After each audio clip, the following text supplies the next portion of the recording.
성경 말씀은 누가복음 15장 11절부터 24절까지입니다. 누가복음 15장 11절부터 24절까지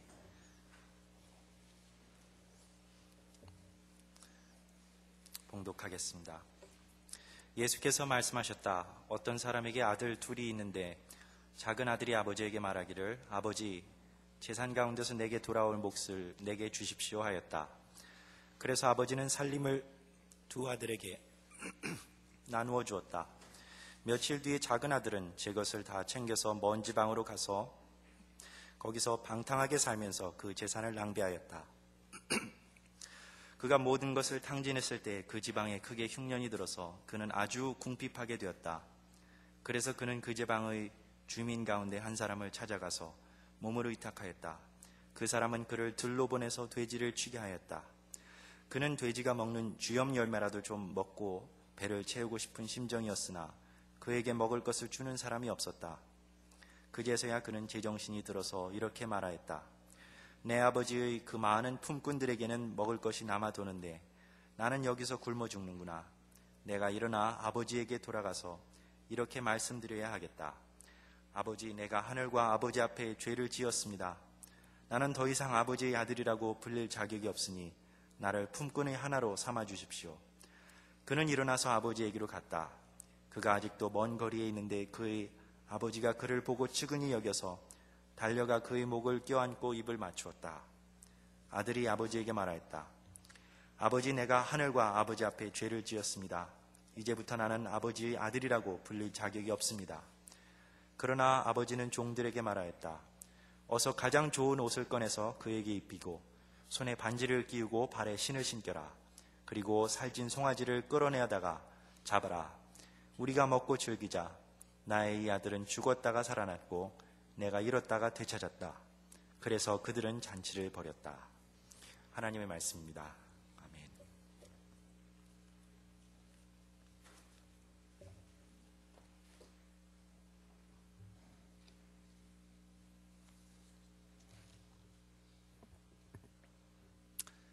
영화 밀양은 어느 모로 보든 남녀간의 러브스토리라고 보기 힘들어 보입니다. 그런데 이 영화의 포스터는 마치 러브스토리인 양 소개하고 있습니다. 영화 포스터에 나와 있는 문구를 보면 그렇습니다. 동그라미처럼 그가 그녀 곁을 맴돌기 시작했다. 이런 문구도 있고요. 이런 사랑도 있다. 라는 문구도 있습니다. 시내의 남동생이 밀양역전에서 종찬에게 사장님은 누나 타입이 아니에요 라고 말을 던지고 가는데 관객인 우리가 보아도 시골 노총각 종찬은 세련된 서울 섹시인 시내에게는 어울려 보이지 않습니다. 그렇지만 종찬은 늘 시내 옆을 맴돕니다. 시내를 향한 종찬의 사랑이 이야기의 한 축을 형성하고 있습니다. 그러나 이 영화를 남녀간의 러브스토리라고 정의할 수는 없을 것 같습니다. 왜 그럴까요? 두 사람의 애정보다는 시내의 아픔과 치유 과정이 더 부각되었기 때문에 그럴 수 있습니다. 하지만 더 큰 이유는 종찬이 시내에게 주고 있는 사랑의 성격 때문인 것 같습니다. 시내에 대한 종찬의 사랑은 왠지 연애하는 사람들이 보여주는 그런 사랑과 달라 보입니다. 물론 종찬은 시내를 이성으로 좋아합니다. 하지만 그것이 전부가 아닌 것처럼 느껴집니다. 그의 사랑은 이성을 향한 정념을 훨씬 초월하는 무언가 더 순수하며 더 온전하고 더 차원 높은 감정처럼 느껴집니다. 저는 물어봅니다. 왜 감독은 이 영화를 러브스토리로 부각시키려 했을까? 19사람이면 이 영화를 보고 나서 이건 러브스토리가 아니잖아 라고 반문할 것이 뻔해 보이는데 감독은 왜 굳이 그것을 러브스토리로 선전했을까? 이 질문에 대해서 곰곰이 생각해 보는데 문득 그런 생각이 들었습니다. 혹시 이성의 사랑보다 더 근원적인 참된 사랑에 대해서 말하고 싶었던 것이 아닐까? 혹시 남녀 간의 사랑이든 부모와 자식 간의 사랑이든 친구 사이의 사랑이든 그 모든 사랑이 지향해야 할 참된 사랑 영원한 사랑, 진실한 사랑에 대해서 말하고 싶었던 것이 아닐까. 영화 포스터에 내세운 문구, 이런 사랑도 있다라는 문구는 이것을 보는 관객들에게 당신들이 알고 있는 사랑에 대해서 한번 생각해 보라는 그런 메시지가 아닐까 싶습니다.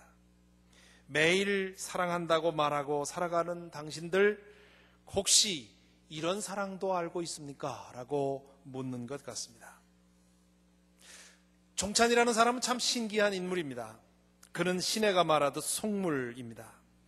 옳고 그른 것에 대한 개념이 별로 없습니다. 카센터 사무실에 다방 여종업원을 불러서 희롱하는 일에 아무런 가책을 느끼지 않습니다. 시내가 시키지도 않았는데 피아노 콩쿨 대회에서 우승했다는 가짜 상패를 만들어 가지고 와서 손수 피아노 학원에 걸어줍니다. 시내가 이게 뭐예요? 라고 묻자 종찬은 이런 것 좀 하나 걸려 있어야 소문이 쫙 나가지고 아이들이 많이 찾아온다고 그렇게 대답합니다.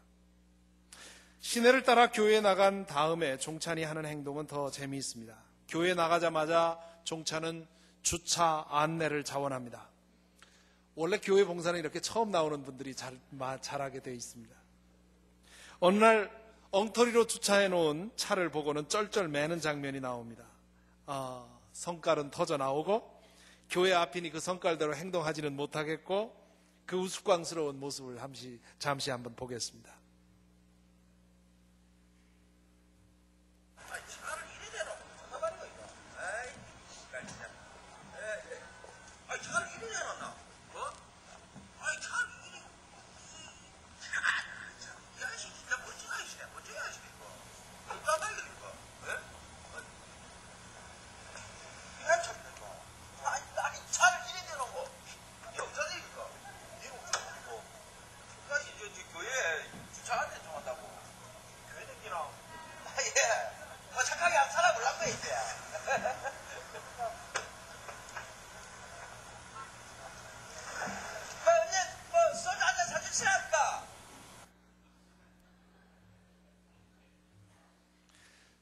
자기도 모르게 쌍시옷이 터져 나옵니다. 다른 데 같았으면 차를 몇 번 걷어찼을 텐데 지나가는 교인들 눈을 의식하고는 몸만 비비고 옵니다. 그러다가 아는 선배가 와서 차를 몰고 사라지자 언제 소주 한번 사달라고 그렇게 인사말을 던집니다. 도대체 믿는 사람과 믿지 않는 그 경계선이 전혀 보이질 않습니다. 그로부터 얼마 후에 시내가 밀양역전에서 찬송가를 부르며 전도하는 전도대회에 참여하자 종찬도 거기에 가세합니다. 그 모습을 술친구들이 찾아와서 조롱하고 그 모습을 보고 조롱하는데 종찬은 아무 개념 없이 그 친구들과 함께 운전화 부스 뒤로 가서 담배를 피우면서 담배 이기 왜 이리 맛있나? 오늘따라 억수로 맛있네. 그렇게 얘기를 하고 있습니다. 시내가 하나님께로부터 배신감을 느끼고 교회를 다니지 않는 동안에도 종찬은 꾸준히 교회에 나갑니다. 잠시 누나를 보러 왔던 시내의 남동생이 종찬의 차에 걸려있는 십자가를 보고는 아직도 교회 나가세요? 라고 묻습니다. 그때 종찬이 하는 말은 실소를 자아냅니다. 그 장면을 잘 보시겠습니다.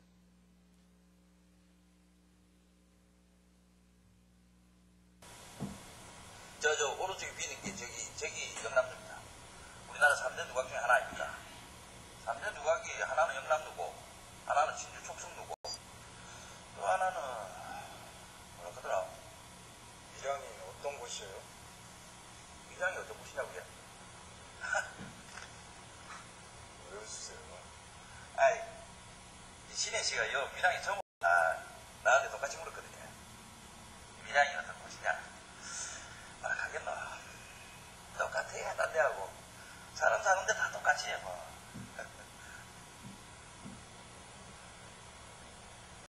요새도 교회 다니세요? 예. 아니, 처음에는 신혜 씨 때문에 다니게 됐는데, 이제는 뭐, 버릇이 돼서 그냥 다닙니다. 안 나가면 섭섭하고, 나가면 마음이 좀 편안하고 그렇대요.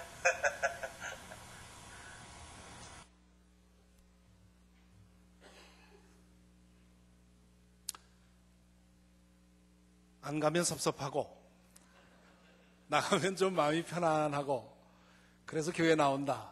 어쩌면 나랑 저렇게 똑같을까? 이렇듯 종찬은 흔히 주변에서 볼 수 있는 그렇고 그런 특별할 것이 별로 없는 사람 중 하나입니다. 그에게는 별로 도덕적 관념도 없는 것 같습니다. 그냥 좋은 게 좋은 거라고 여기고 살아가는 사람입니다. 밀양으로 들어오는 차 안에서 시내가 맨 처음에 밀양이라는 말의 뜻이 뭔지 아세요? 라고 묻자 종찬은 이렇게 대답합니다. 뜻이요? 우리가 어디 뜻 보고 삽니까? 그냥 사는 거지요. 이것이 종찬의 인생관처럼 보입니다. 교회 다니지만 하나님의 뜻이니 구원의 확신이니 제자도니 하는 것과는 거리가 멉니다. 거의 습관적입니다. 그런데 말씀입니다.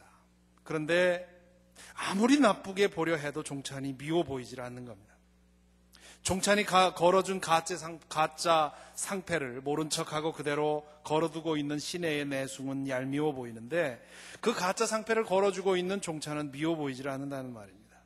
남의 아픔에 함부로 끼어들며 시내씨같이 불행한 사람은 이렇게 말하는 약국의 김 집사의 행동은 우리를 낯뜨겁게 만들고 시내의 유혹에 부질없이 넘어가는 약국의 강 장로도 우리를 고발하는 것 같은데 종찬의 행동은 분명히 이상적인 것이 아닌데도 불구하고 가식이라거나 허위라거나 위선이라고 느껴지지 않습니다. 오히려 귀여워 보입니다. 왜 그럴까요? 여러분에게 더 좋은 대답이 있겠습니다만 저는 종찬의 정직함과 순진함과 진실함 때문이 아닐까 생각을 했습니다. 종찬은 자신이 아는 것, 자신이 믿는 것, 자신이 느끼는 것, 자신이 서 있는 위치, 그것에 진실했습니다. 자신이 아닌 다른 무엇이 되어볼 꿈도 꾸지 않았습니다. 시내가 자신을 향해서 속물이라고 쏘아붙여도 저항하거나 화내지 않습니다. 속물이면 어떠냐는 그런 식입니다. 있는 그대로의 자신을 인정하고 사랑하고 받아들입니다. 남들 앞에서 하나님 믿는 것이 꼭 연애하는 기분이에요 라고 달뜬 표정으로 전도하는 시내의 가식과는 달리 종찬은 교회 나가는 이유에 대해서도 정직합니다. 이 같은 투명성, 정직성, 순진성 그리고 진실성이 종찬을 미워할 수 없는 인물로 만드는 것 같습니다. 물론 이 말은 종찬이 이상적인 인물로 그려지고 있는 것이라는 뜻은 아닙니다. 누가 보아도 종찬에게는 좀 더 많은 발전이 필요합니다. 도덕관념도 좀 생겼으면 좋겠고 교회 나가는 이유도 점점 달라졌으면 좋겠습니다. 신앙생활이 깊어가면서 다방 아가씨에게 희롱하는 것에 대해 부끄러움을 느꼈으면 좋겠고 그리고 쌍시옷 언어들도 점점 불편하게 느꼈으면 좋겠습니다. 하지만 지금 그대로의 모습만으로도 종찬은 이 영화에 등장하는 인물들 가운데 가장 사랑스러워 보입니다. 도무지 연극할 줄 모르는 사람, 꾸밈과 가식이 없는 사람, 자신의 무식과 교양 없음을 부끄러워하지 않고 있는 모습대로 인정하고 살아가는 사람이기 때문에 그런 것 같습니다. 영화 속에서 종찬은 항상 신의 옆에 혹은 뒷자리에 서 있는데 그것이 마치 연극에 빠져 살고 있는 시내와 현실에서 살고 있는 종찬을 대비해 주려는 감독의 의도인 것처럼 보입니다. 또 하나 종찬이 사랑스러워 보이는 이유는 그의 일관된 헌신과 사랑 때문이 아닌가 싶습니다.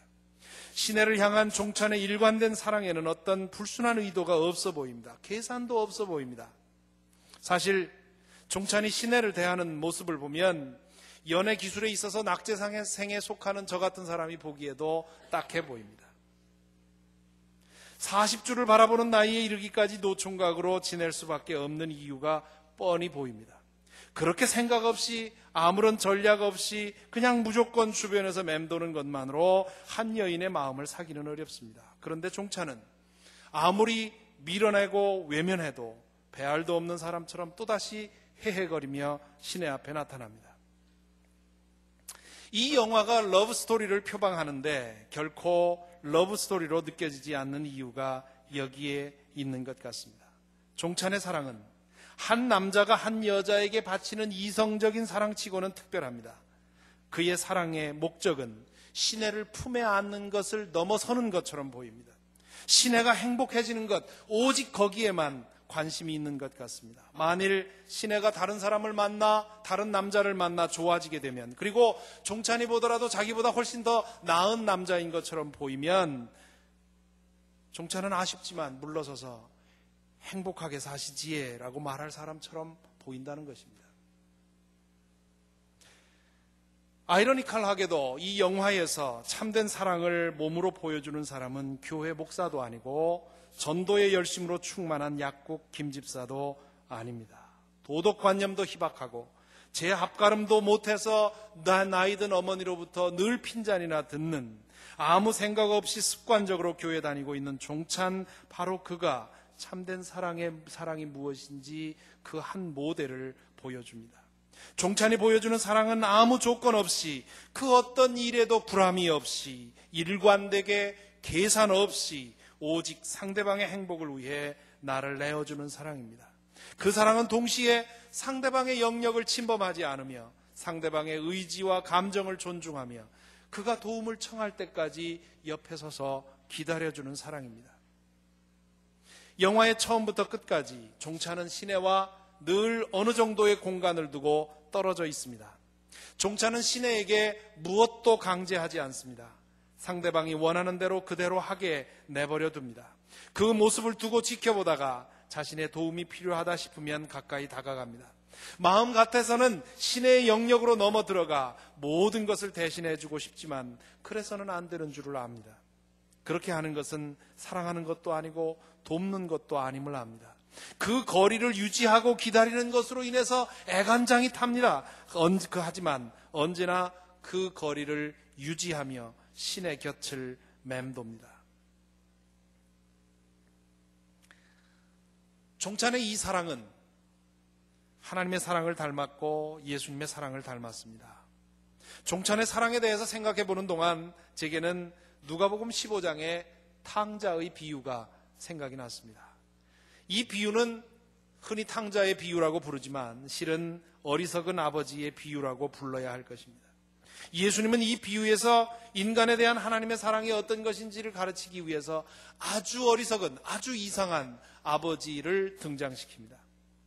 당시 팔레스틴의 정서를 감안해 보면 아버지가 살아있는 동안에 자기 몫의 유산을 요구하는 것은 나에게는 아버지가 더 이상 필요 없습니다. 나에게는 아버지가 돌아가신 것이나 마찬가지입니다. 나에게 돈이나 주십시오 라고 말하는 것과 마찬가지입니다. 아주 무례한 일입니다. 그런데 이 아버지는 설득하다 지쳤는지 둘째 아들의 몫의 유산을 떼어줍니다.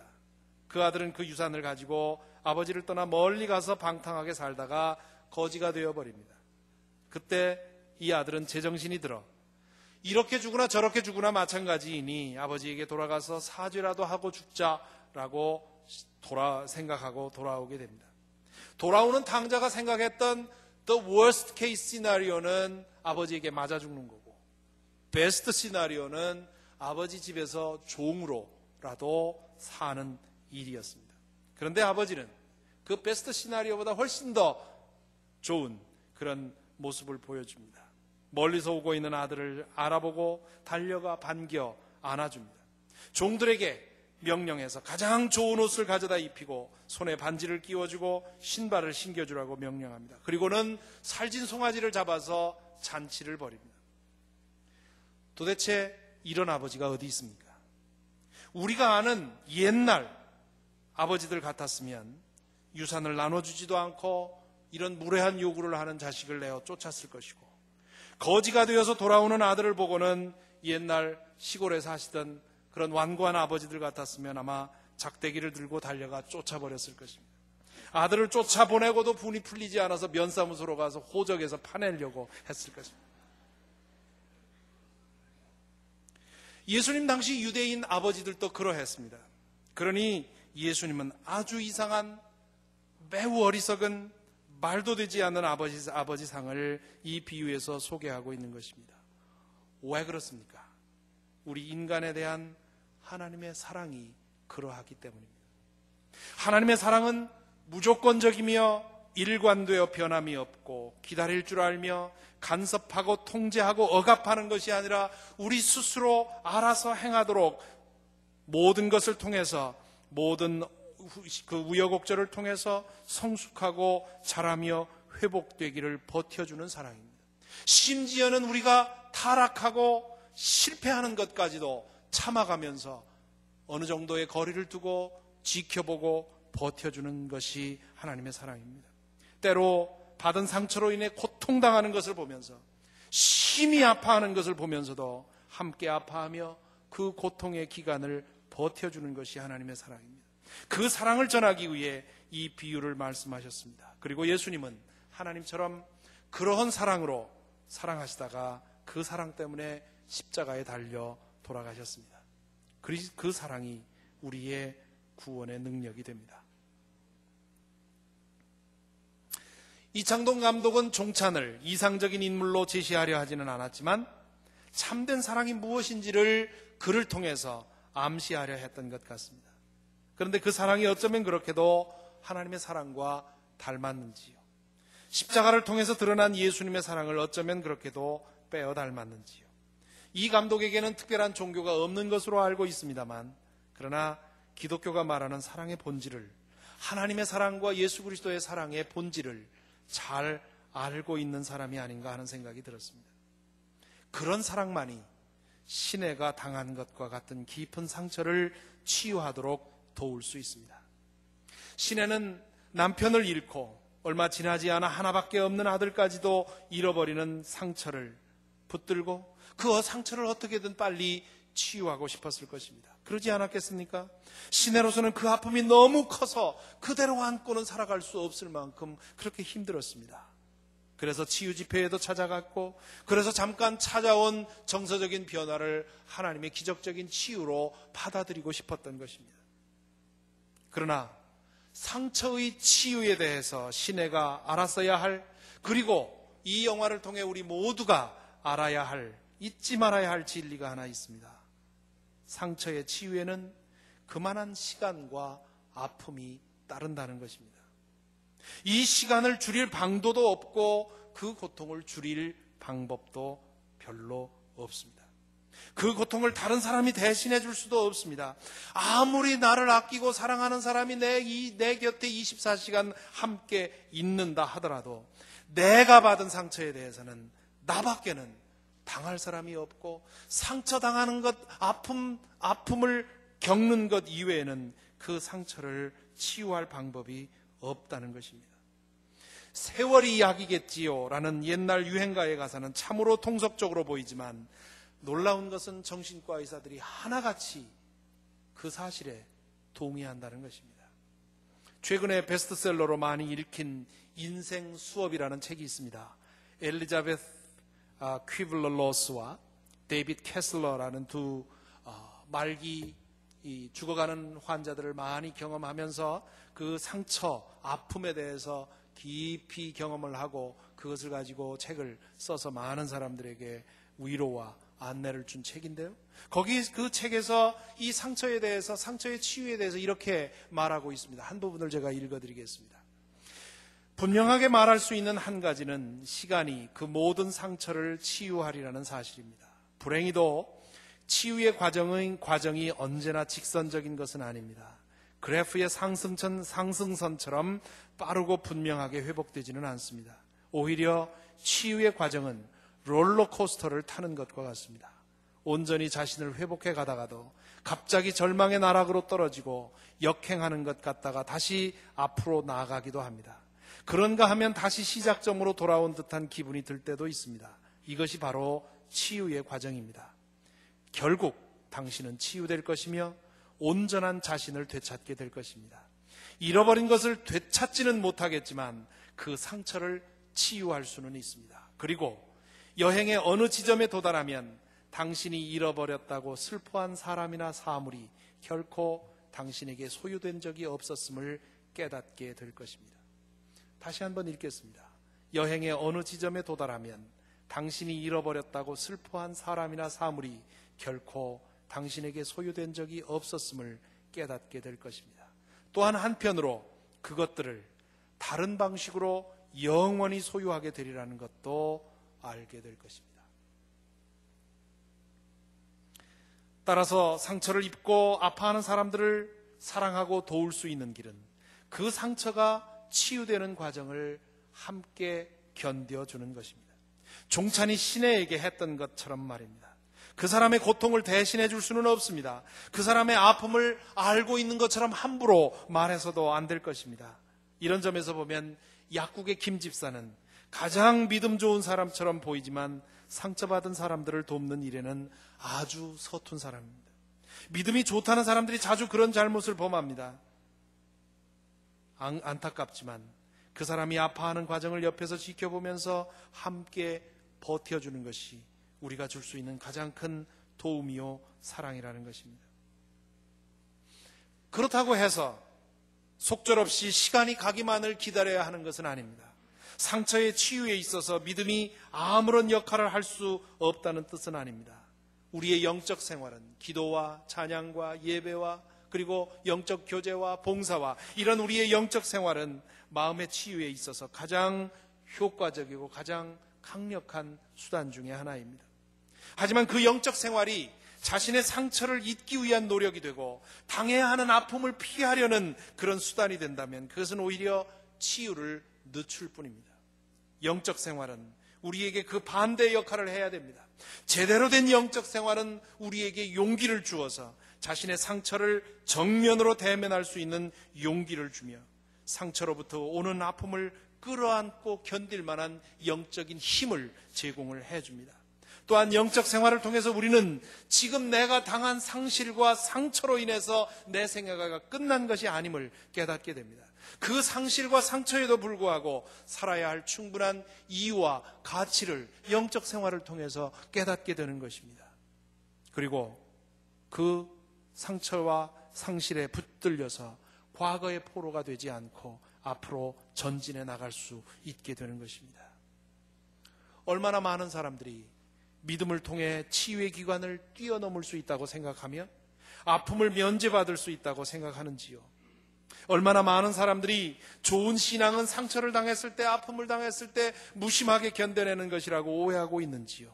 그것은 마치 칼에 손을 베이고는 기도로서 그 상처가 순식간에 아물기를 바라는 것과 마찬가지입니다. 그런 이적이 없는 것은 아니지만 더 많은 경우에 하나님은 시간을 통해 치유하십니다. 진리는 때로 잔인합니다. 믿음을 가졌다고 해서 다른 사람이 다 당하는 상실과 상처를 피할 수는 없다는 것이 잔인한 진리입니다. 믿음을 가졌다고 해서 순식간에 상처를 치유받고 아픔을 면제받을 수 없다는 것, 그것도 참으로 잔인한 진리입니다. 그러나 진리는 또한 자비롭습니다. 우리와 함께 하시는 성령과 하루하루 동행해 나가면 우리는 상처가 치유되고 되는 동안 그 아픔에 짓눌리지 않고 오히려 상처를 대면하며 그 아픔을 끌어안을 수 있게 됩니다. 성령께서 주시는 영감으로써 우리는 우리가 받는 상처 이상의 것을 보며 우리가 당하는 아픔 이상의 것을 보게 됩니다. 그럼으로써 마침내 우리는 시편 저자가 그러했던 것처럼 고난을 당한 것이 내게는 오히려 유익하게 되었습니다 라고 고백할 수 있게까지 된다는 것입니다. 이 영화의 마지막 장면은 많은 분들을 어리둥절하게 한 것 같습니다. 영화의 마지막 치고는, 여운치고는 너무 모호한 여운을 남겨준다 하는 느낌을 받는 분들이 많이 계시겠습니다. 이제 이 장면을 다시 한번 보시겠습니다.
이 마지막 장면에서 우리는 시내의 앞날에 대해 희망을 가질 수 있습니다.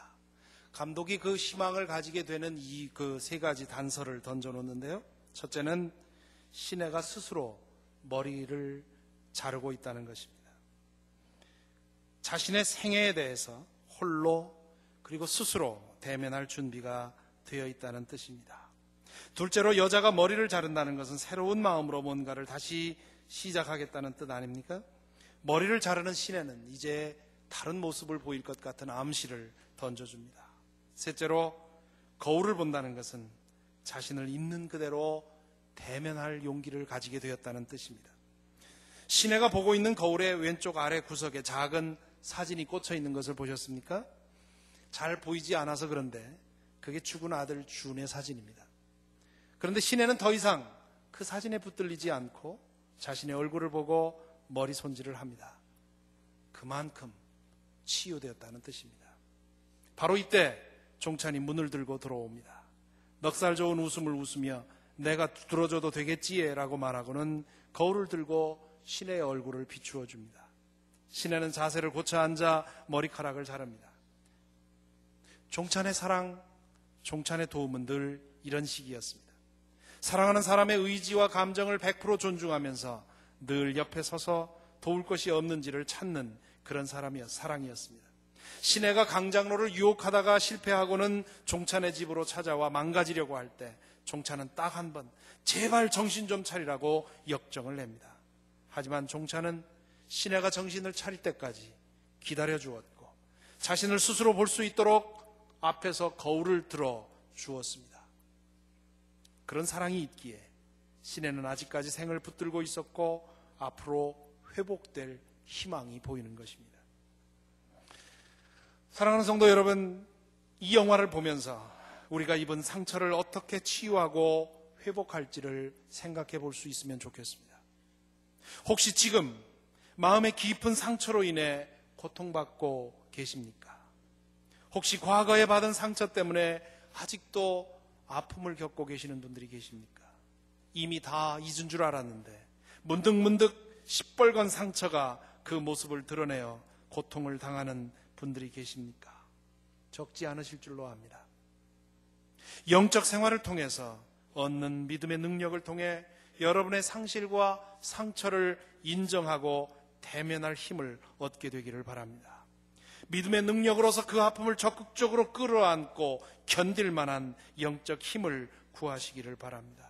믿음의 능력으로서 인간적인 상실 이상의 세계를 볼 수 있기를 기도합니다. 그리하여 더 이상 과거의 포로가 아니라 미래의 전사로서 앞으로 나아가시기를 기도합니다. 어리석은 아버지 같은 하나님께서 마치 고통을 겪고 있는 시내를 저만치에서 바라보며 가슴 아파 견뎌주는 종찬처럼, 그러나 어디를 가든 그 옆에 나타나주는 그 종찬처럼 여러분이 고통을 겪는 과정을 아픈 가슴으로 지켜보시면서 항상 옆에서 맴도실 것입니다. 그것이 그분의 사랑의 방법입니다. 사랑하는 성도 여러분, 또한 이 영화를 보면서 우리는 상처 입은 사람들을 사랑하는 방법에 대해서도 생각해 보기를 원합니다. 우리는 참 사랑할 줄을 모릅니다.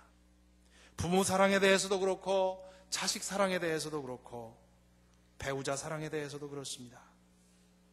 우리는 참으로 사랑에 무지하고 무력하고 서툽니다. 우리의 사랑은 지극히 자기중심적이고 이기적이며 계산적이고 감정적이고 또한 변덕이 심합니다. 우리의 사랑은 너무나 조급하여 기다릴 줄을 모릅니다. 내 뜻대로 상대방을 주저하는 것을 사랑인 것처럼 오해합니다. 그러나 그것은 사랑이라는 허울을 쓴 욕심이요 폭행입니다. 사랑하되 나 중심이 아니라 상대방을 중심으로 행하는 사랑, 사랑하되 내 욕심이나 내 행복을 위해서가 아니라 상대방의 행복을 위해서 행하는 사랑, 상대방에게 아무리 좋은 것이라도 강요하지 않고 상대방에게 해로워 보여도 지나치게 간섭하지 않고 그가 스스로 알아서 선택하고 결정하도록 거리를 지키고 지켜보는 사랑, 안타까운 마음으로 사랑하는 사람의 시행착오를 함께 견디며 기다리는 사랑, 상처를 당하여 아픔을 겪을 때 안타까운 마음으로 곁에서 버텨주는 사랑, 마침내 정신을 차리고 일어설 때 그 사람이 스스로를 더 잘 볼 수 있도록 그 앞에서 거울을 들어주는 사랑, 이 사랑을 우리는 얼마나 알고 있습니까? 하나님을 믿고 예수 그리스도를 주님으로 섬긴다는 우리는 과연 그분의 사랑을 얼마나 알고 있습니까? 이 영화는 종찬을 통해서 믿음이 좋다고 자부했던, 그리고 나는 그래도 웬만큼 사랑하며 산다고 자부했던 우리 모두에게 당신들은 이런 사랑이 있음을 알고나 있습니까? 당신들이 입버릇처럼 말하는 사랑으로 상처 입은 영혼을 한 사람인들 버텨줄 수 있습니까? 당신은 다른 사람의 상처가 치유되기까지 버텨준 일이 한 번이라도 있습니까?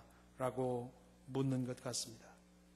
이 질문에 대해 우리 모두가 정직하게 응답하고 깨어나지 않으면 우리도 이 영화 속에 나오는 많은 기독교인들처럼 양손을 앞으로 내밀어 당신은 사랑받기 위해 태어난 사람이라고 낯간지러운 찬양을 부르는 것으로 만족하고, 상처 입은 사람들이 예배당 밖에서 홀로 고통스러운 씨름을 하게 내버려두는 잘못을 피할 수 없을 것 같습니다. 이 영화를 보면서 왠지 하나님은 예배당 안에 계신 것이 아니라 예배당 밖에서 종찬과 함께 계신 것 같은 느낌을 떨칠 수가 없었습니다. 과연 그렇다면 여러분, 우리는 얼마나 딱한 사람들입니까? 기도하겠습니다.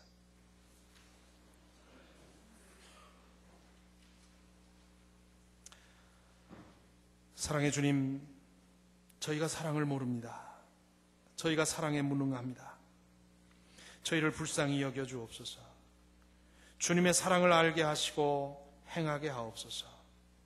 오 주님, 저희가 진짜가 되도록 도와주옵소서. 예수님의 이름으로 기도하옵나이다.